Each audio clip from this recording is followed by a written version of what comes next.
Welcome to Emerging Europe, a guide to understanding business opportunities across 23 countries of Central and Eastern Europe.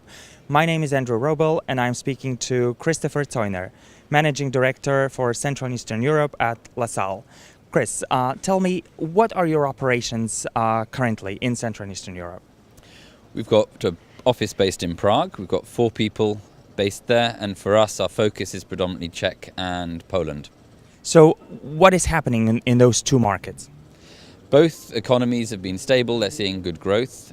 They've seen that for a period of time, so it looks very sustainable, so we're confident in that. Both markets have also seen an increased investment coming in over the past 4 or 5 years, as has been the case throughout a lot of markets in Europe.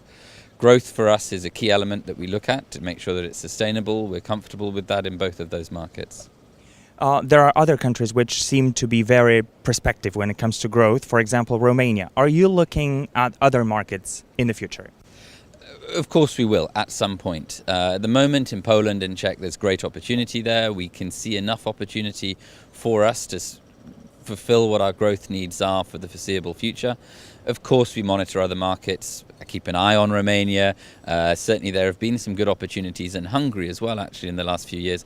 But we're not ready to go into those markets yet, given how much we can still see opportunity for us in Poland and Czech. When we talk about Central and Eastern Europe, we actually have an idea of, we look at 23 countries. What are the prospects for growth in these markets?